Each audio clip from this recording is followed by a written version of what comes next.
Hey you guys, so for this story to make sense, you need to have a little background check so you can better understand where I am coming from. So I decided to apply for a program called BSc Agriculture in university. On my form, it said that I have to spend my second semester in some remote location for practical learning. As it was an agriculture degree, our university threw us in this remote location containing huge fields of different crops, and every freaking thing needed for survival was miles and miles apart. So getting back to the story, after 1 month of living there in survival mode, so this one night, me and my friend Fruity and Ellen was eating dinner, and Fruity said, "Let's go for a walk." So after dinner, we went out for a walk. We walked miles and miles, talking about why girls have zip in their pants and why Bloody Mary needs her name to be said so many times. Maybe she is suffering from inferiority complex, solving mysteries of universe, till we reached a point where Fruity said, this path leads directly to the backside of girls' hostel, and there is no security there. Now the map of the area was something like this. Here's the boys' hostel and here's the girls' hostel. Pretty straightforward, right? But if you walk towards the cafeteria, there was a road that leads directly to the backside of the girls' hostel with no security, because the path was so long that any normal person won't think about walking that far. Only an idiot would. So we did.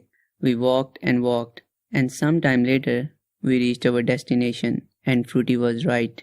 There was no wall, so the hormonal boys moved in for the... Nah, I'm just joking with you, we didn't do any of what you're thinking of.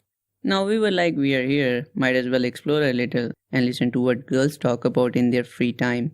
Now this was a 2-story building and a small one, and we were on the back side, and also there was no back door, so we could only explore the back side of the building. So we went here, here and here. The first window was in sight, so we moved in, and all we heard from that window was girls talking about boys and laughing on all the things they do. It was pretty boring, so we moved to the next window. As we were there, we realized that this is not a room window.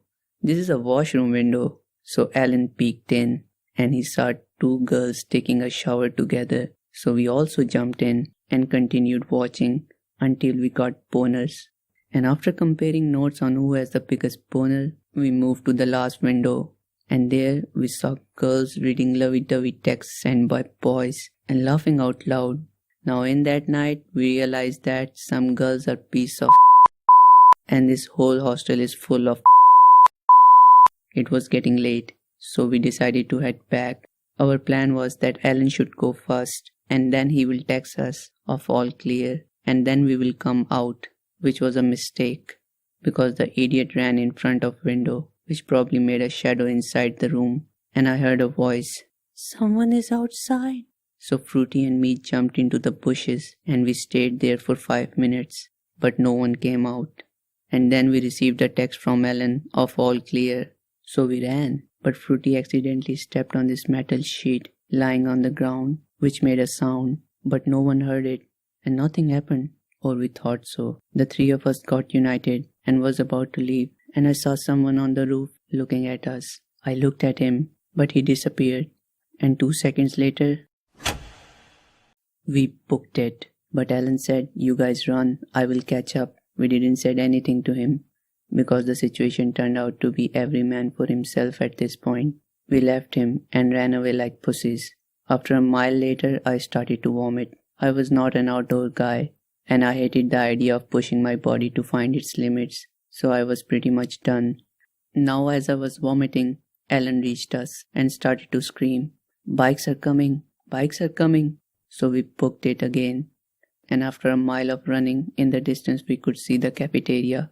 So we went in and got mixed with the people there and saved ourselves from getting kicked out of university.